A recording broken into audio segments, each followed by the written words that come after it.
தேவனுக்கு ஸ்தோத்திரம். மற்றொரு மகிழ்ச்சியான நாளுக்குள்ளாக நாம் வந்திருக்கிறோம் அல்லவா? வாருங்கள், தேவனுடைய வார்த்தைகளை, அவருடைய வார்த்தையின் சத்திய சுவிசேஷங்களை நாம் பரிசீலிக்கலாம். வருட கடைசியில் இருக்கிற நாம் சகல ஆசீர்வாதத்துக்கும் காரணராகிய ஆண்டவரை நம்முடைய இல்லங்களுக்கு உள்ளங்களுக்கு வரவேற்கலாம், செபிக்கலாம். பரிசுத்தமுள்ள பிதாவே, ஸ்தோத்திரம் அப்பா. காயப்பட்ட உம்முடைய கரங்களை நீட்டி எங்களை தொடுங்க ராஜா. உம்முடைய காயப்பட்ட பாதத்தை பற்றி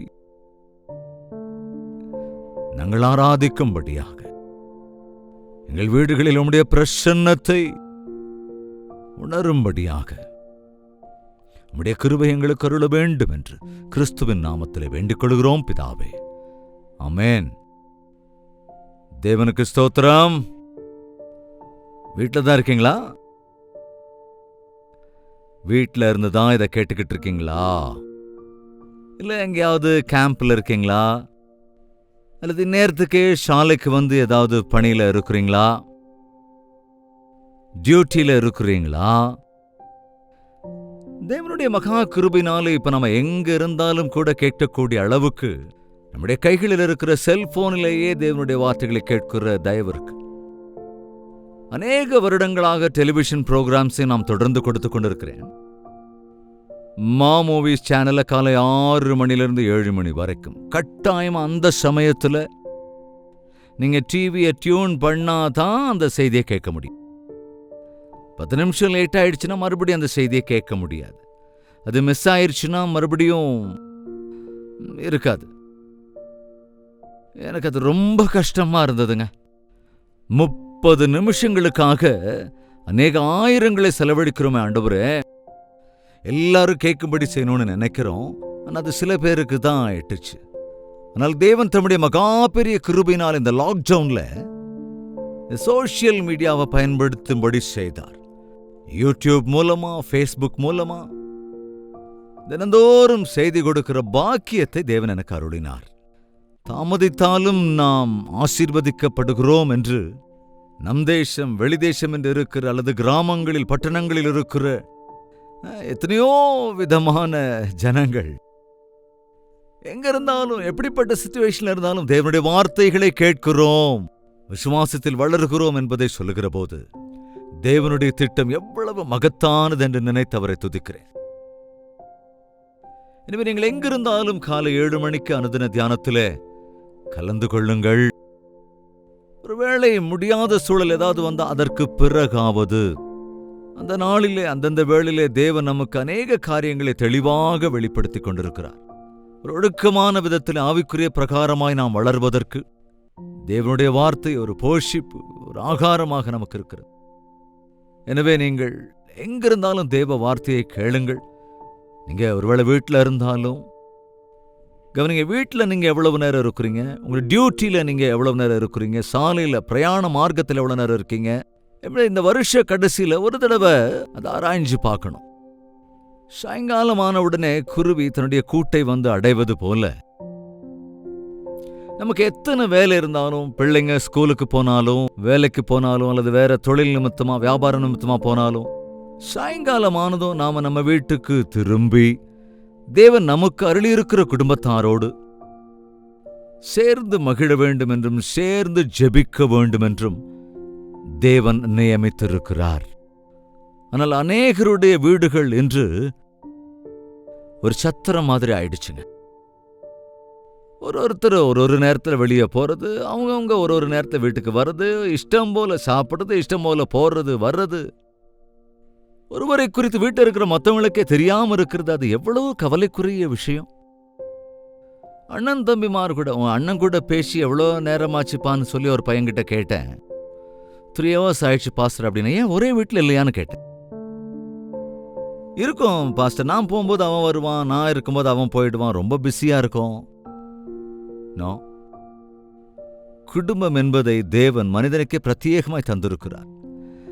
வேற மிருக ஜீவன்களுக்கெல்லாம் அந்த மாதிரி இருக்காது.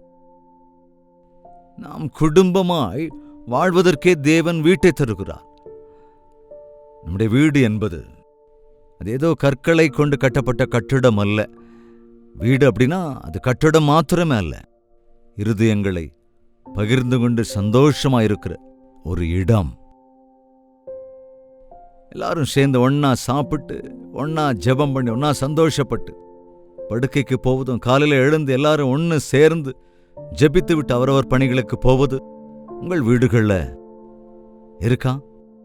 கூடுமான வரைக்கும் இந்த ஒழுங்கை நீங்க கடைபிடிச்சு பாருங்க. உங்களுக்குள்ள மன திருப்தி இருக்கும், அன்பு இருக்கும், ஒரு பாதுகாவல் இருக்கும். முக்கியமா தேவனுடைய பிரசன்னம் உங்களோட இருக்கும். சேர்ந்து ஜெபிக்கிற குடும்பம் சேர்ந்து வாழும்.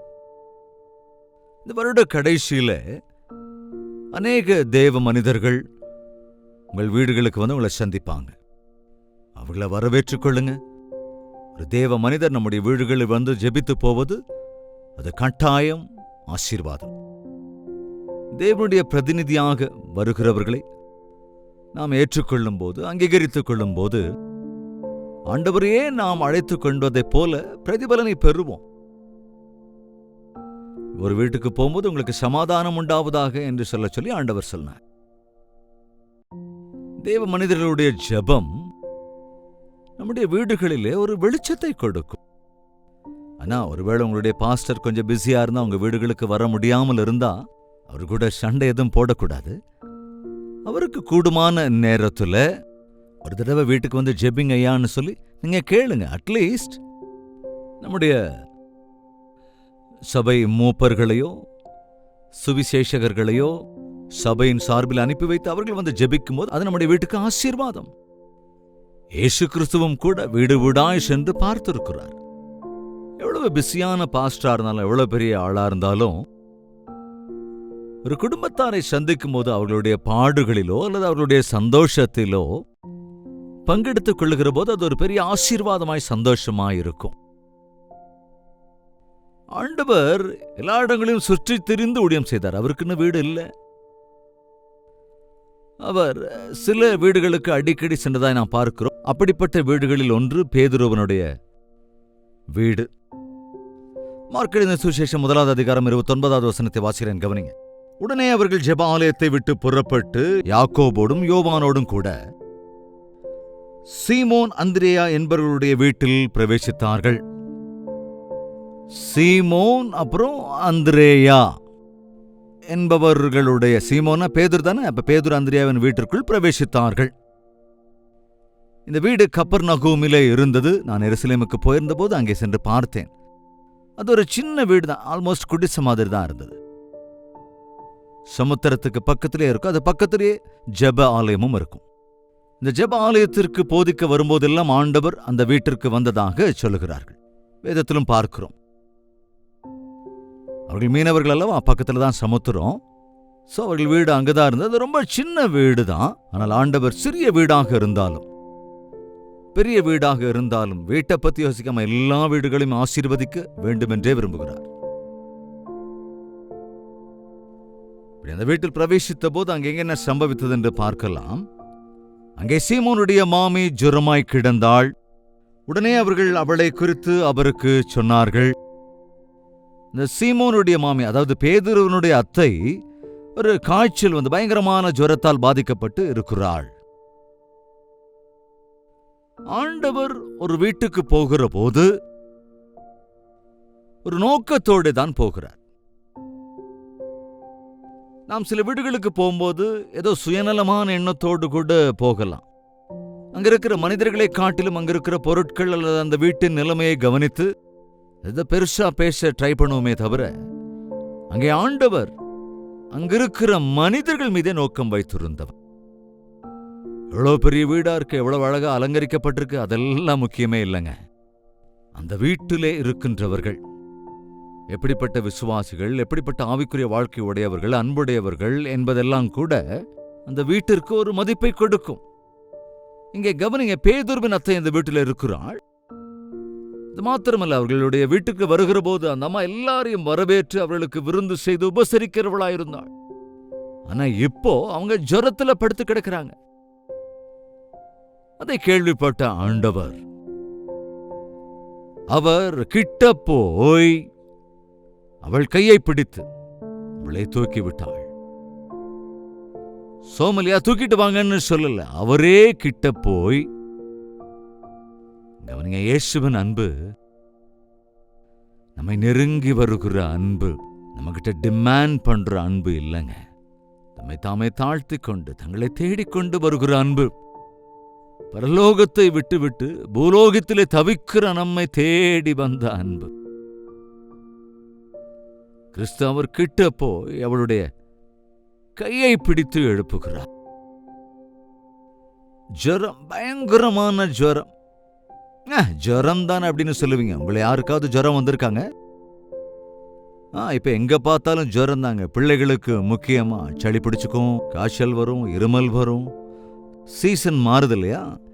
பாருங்க, நவம்பர்ல எல்லாம் பயங்கர புயல் மழை, அதோட ஏற்கனவே சளி பிடிச்சிருக்கும். இந்த மாதிரி நிறைய பேர் இன்னைக்கு கஷ்டத்துல இருக்காங்க, சுகவீனத்துக்குள்ள இருக்கிறாங்க.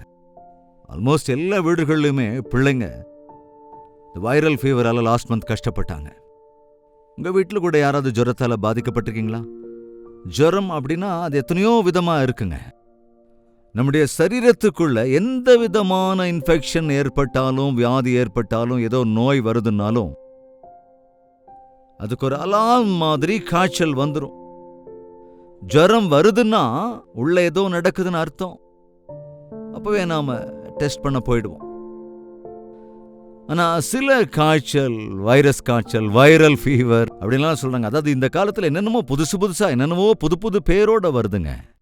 கொசுக்கடியால வர்ற ஜுவரம், டைஃபாய்டு, மலேரியா, இன்னும் எத்தனையோ விதமான ஃபீவர்ஸ் நாட்களிலே மனிதர்களை பிடிச்சு பாடாப்படுத்துது. அது எந்த விதமான ஜுரமாக இருந்தாலும் இயேசு கிறிஸ்து தொட்டால் சுகமாகும் என்று நீங்க நம்புனீங்கன்னா, இந்த வார்த்தைகளின் மூலமாக உங்கள் வீடுகளுக்குள் ஆண்டவர் வருகிறார். தம்முடைய வார்த்தையை அனுப்பி அவர் சுகமாக்கினார் என்று வேதத்தில் இருக்கிறது. ஒவ்வொரு தடவையும் தெய்வ ஊழியக்காரர்கள் நம்ம வீடுகளுக்கு வரமாட்டாங்க.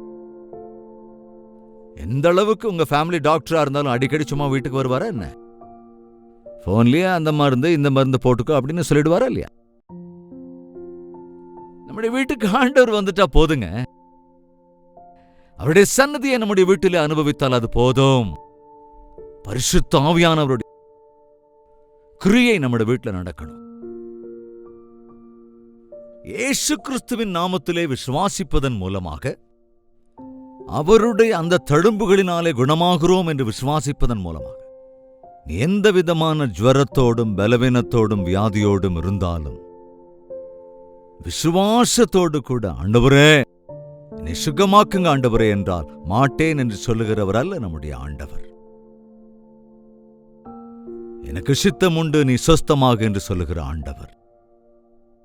பேதுருவின் அத்தையை பார்த்து, பாவம் இந்த அம்மா சுகமில்லாம படுத்திருக்காங்க, நமக்கு எதுவும் செய்ய முடியாது, இன்னொரு வீட்டை பார்த்துட்டு போயிடலாம் என்று சொல்லாமல் அவளை தொட்டு சொஸ்தமாக்கினார். அந்த அம்மாவும் உடனே எழுந்து அவர்களுக்கு பணிவிடை செய்ய ஆரம்பிச்சிட்டாங்களாம். சாதாரண அந்த ஜுரம் வந்துட்டா, அந்த ஜுரம் குறைஞ்சாலும் களைப்பு போகாதுல்ல, அந்த பலவீனம் அப்படியே இருந்துகிட்டே இருக்கும். ஆனால் ஆண்டவர் தொட்ட போதோ ஜுரத்தோடு கூட அந்த பலவீனம் எல்லாவற்றிலும் இருந்தும் அந்த அம்மா விடுவிக்கப்பட்டாங்க. ஒரு புது பலனோடு கூட பேதுருவின் அத்தை எழுந்து உபசரிக்க ஆரம்பித்தாள். இந்த சமயத்திலும் உங்கள் வீட்டிலையும் யாராவது படுக்கையில் இருக்காங்களா? ஏதாவது சுகவீனத்தால் பாடுபட்டுக்கிட்டு இருக்காங்களா? ஆண்டவர் உன் வீட்டுக்குள் இந்த வார்த்தையினால் வருகிற போது விசுவாசத்தோடு ஆண்டவரை என்னை தொடுங்க என்று நீ விண்ணப்பிப்பா என்றான். அவர் தம்முடைய தழும்புள்ள கரங்களால் உன்னை தொட்ட உடனே அந்த அம்மாவுக்கு ஜுரம் போன மாதிரி ஆவியின் ரூபத்திலே இருக்கிற ஆண்டவர் தம்முடைய கரத்தை நீட்டி உன்னை தொடுவதற்கும் உனக்கு சுகத்தை தருவதற்கும் இந்த காலை வேளையில் ஆயத்தமாயிருக்கிறார். எல்லா சின்ன சின்ன விஷயங்களுக்கும் டாக்டர் தேடி ஓடக்கூடாதுங்க. நீங்கள் விசுவாசத்தோடு ஜெபித்தால், ஒருவேளை உங்க வீட்டில் இருக்கிற எண்ணெய் எடுத்துக்கிட்டு அதற்கு அடையாளமா அதை பூசி இயேசு கிறிஸ்துவின் நாமத்திலே சுகமாக வேண்டும், ஆண்டவரே சுகம் கொடுங்க நீ விண்ணப்பம் செய்தால், உனக்கோ உன் பிள்ளைகளுக்கோ அல்லது உன் வீட்டாருக்கோ குணத்தை சுகத்தை தருகிற வல்லமை உள்ளவராய் ஆண்டவர் இருக்கிறார். நாம் இந்த சரீரத்தில் இருக்கிற காலமெல்லாம் ஏதோ ஒரு பலவீனம் நம்மை துரத்தி கொண்டேதான் இருக்கும். ஆனால் உன்னை சுகமாக்குகிற தேவன் நானே என்று சொல்லுகிற கர்த்தர் நமக்கு இருக்கும்போது அவருடைய தழும்புகளாலே நமக்குள்ளே குணமாகுதல் நடக்கும் என்பதா விசுவாசத்தோடு நாம் விண்ணப்பம் பண்ண வேண்டும். ஜெபிக்கலாமா? பரிசுத்தமும் அன்பும் நிறைந்த பிதாவே, இந்த வேளையிலும் சோசியல் மீடியா மூலமாக பார்த்து தினந்தோறும் உம்முடைய வார்த்தையை கேட்கிறவர்கள் அவ்வப்பொழுது காயப்பட்ட உம்முடைய கரங்களால் தொடப்பட்டு சுகத்தை பெற்றுக்கொள்கிறோம் என்று, ஆசீர்வதிக்கப்படுகிறோம் என்று தருகிற சாட்சிக்காக உமக்கு நன்றி சொல்லுகிறோம். இந்த சமயத்திலும் யார் யார் என்னென்ன பலவீனங்களில் இருக்கிறார்களோ ஒரு விஷயம் கண்ணோக்கி பார்த்து, அன்று பேதுருவின் அத்தையை தொட்டதை போல உம்முடைய காயப்பட்ட கரங்களை நீட்டி எங்களை தொடுங்க ராஜா. உச்சந்தலை முதல் உள்ளங்கால் வரைக்கும் இருக்கிற எல்லா விதமான பலவீனங்களிலிருந்தும் ஆண்டவராக இயேசுவின் நாமத்திலே விடுதலை தரு. கடந்த வருடம் முழுவதும் ஆண்டவர் உம்முடைய கிருபையினால் நாங்கள் காக்கப்பட்டது போல துதியோடும் நன்றியடைதலோடும் ஆரோக்கியமான வாழ்க்கையோடும் சந்தோஷமாய் ஆண்டவரே உமக்கு சித்தமானால் ஒரு புதிய வருடத்திற்குள் பிரவேசிக்கும்படியாக எங்களுக்கு முன்னிருக்கிற இந்த வருடத்தின் கடைசி நாட்களை நாங்கள் பயன்படுத்திக் கொள்ளும்படிக்கு எங்களை சுஸ்தப்படுத்தும் போது, விடுதலை அருளி செய்யும் போது உம்மை துதிக்கிறதற்கும் உமக்கு பணிவிடை செய்கிறதற்கும் உம்முடைய நாமத்தை மகிமைப்படுத்துகிறதற்கும் எங்கள் ஒவ்வொருவருக்கும் சகாயம் அருள வேண்டும் என்று கிறிஸ்துவின் நாமத்தில் வேண்டிக் கொள்கிறோம் பிதாவே, ஆமென். நம்முடைய கர்த்தராகிய இயேசு கிறிஸ்துவனுடைய கிருபையும் பிதாவாகிய தேவனுடைய அன்பும் பரிசுத்தாவின் அன்யோன்ய ஐக்கியமும் சந்தோஷமும் சமாதானமும் நம் அனைவரோடும் என்றும் என்றும் சதா காலங்களிலும் தங்கி தரித்திருப்பதாக, ஆமென். தேவனுக்கு ஸ்தோத்திரம். உங்கள் ஜெபத்தைகள் மற்றும் பாரங்களை 8939801334 நம்பருக்கு வாட்ஸ்அப்பில் அனுப்பி தெரிவியுங்கள். டாக்டர் ஜெயபால் யூடியூப் சேனலை லைக் செய்து ஷேர் செய்து உங்கள் பெயர் மற்றும் விவரங்களை கமெண்ட் செக்ஷனில் பதிவிட்டு விடுங்கள். தொடர்ந்து வழக்கம் போல தேவனுக்கு சித்தமானால் நாளை இதே நேரம் இதே அனுதின தியானத்தில் நாம் மீண்டும் சந்திக்கலாம். அதுவரைக்கும் தேவாதி தேவனுடைய மகா கிருபை உங்களுக்கு துணையாயிருப்பதாக.